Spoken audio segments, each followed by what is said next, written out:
মালয়েশিয়ায় আমার শহরভিত্তিক ভ্রমণ অভিজ্ঞতা। মালয়েশিয়া এশিয়ার এক আধুনিক, পরিচ্ছন্ন আর বৈচিত্র্যময় দেশ। এই দেশটা শুধু সুন্দর প্রাকৃতিক দৃশ্যেই ভরপুর না, বরং শহরগুলোও বেশ পরিকল্পিত, নিরাপদ ও পর্যটকবান্ধব। আজ আমি শেয়ার করছি আমার মালয়েশিয়া শহরভিত্তিক ভ্রমণের সংক্ষিপ্ত অভিজ্ঞতা। শহরের প্রথম ছাপ। মালয়েশিয়ার শহরে পা দিয়েই যেটা প্রথম চোখে পড়ে সেটা হলো পরিষ্কার রাস্তা, উন্নত পাবলিক ট্রান্সপোর্ট এবং শৃঙ্খলাপূর্ণ পরিবেশ। বড় বড় বিল্ডিং, মসজিদ, আধুনিক শপিং মল আর রাস্তার পাশে থাকা স্ট্রিট ফুডস। শহরের ট্রাফিক অনেকটাই নিয়ন্ত্রিত।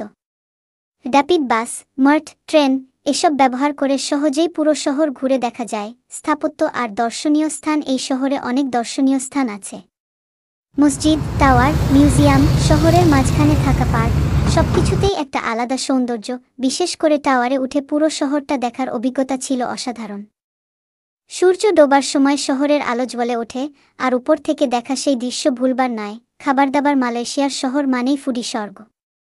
মালয়, চাইনিজ, ইন্ডিয়ান সব ধরনের খাবার সহজে পাওয়া যায়। নাসি লেমাক, রুটি কানাই, লাকসা এসব লোকাল খাবার সত্যিই দারুণ লেগেছে। এছাড়া রাস্তার পাশে থাকা খাবারের দোকানগুলোও অনেক হাইজেনিক এবং দামেও তুলনামূলক সস্তা। শপিং আর মল ঘোরা। শহরের বড় মলগুলো বেশ আকর্ষণীয়। আন্তর্জাতিক ব্র্যান্ড তো আছেই, পাশাপাশি লোকাল হ্যান্ডিক্রাফট ও সুভেনিরও পাওয়া যায়। শপিং মলে কফি শপ, সিনেমা, বাচ্চাদের খেলার জায়গা সবই আছে। আমি বেশ কিছু লোকাল আইটেম কিনেছি, যেমন কড়া মশলার বান্ডিল, হ্যান্ডমেড ব্যাগ আর ছোট ছোট ম্যাগনেটিক সুভেনির। মানুষ ও পরিবেশ। লোকজন বেশ ভদ্র ও সহানুভূতিশীল। পথচারী বা দোকানদার সবাই চেষ্টা করে ইংরেজিতে সাহায্য করতে। শহরে চলাফেরা করতে কখনো অস্বস্তি হয়নি। নারী পর্যটক হিসেবে আমি একা ঘোরার সময়ও নিরাপদই অনুভব করেছি। স্মৃতি হয়ে থাকবে এই শহরের প্রতিটা রাস্তা, প্রতিটা সন্ধ্যা স্মৃতি হয়ে রয়ে যাবে। আধুনিকতা আর ঐতিহ্যের এমন মেলবন্ধন খুব কম দেশেই দেখা যায়।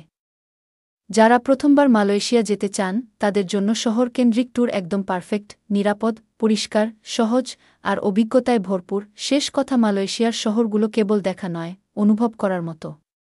মালয়েশিয়ায় 3 দিনের শহর ভ্রমণ, খাবার আর একটু শান্তি। মালয়েশিয়ায় পা দেওয়ার পর প্রথম যে জিনিসটা মনে হলো, এই শহরটা খুব পরিপাটি।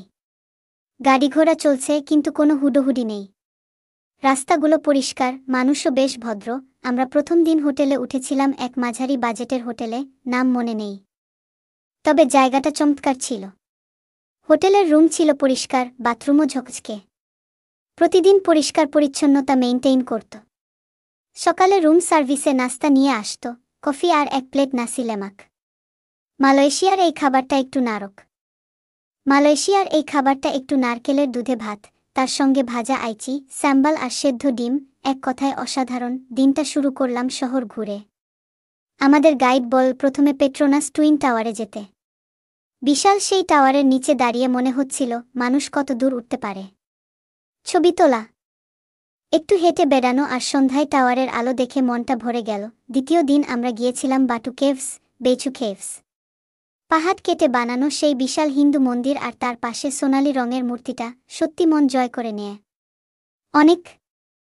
মালয়েশিয়ায় নামার পর যেটা সবচেয়ে দরকারি সেটা হলো একটা লোকাল সিম কার্ড। এয়ারপোর্টে নামার সঙ্গে সঙ্গেই বেশ কয়েকটা টেলিকম কোম্পানির স্টল দেখতে পাবেন, যেমন হটলিংক, ডিজি ইত্যাদি।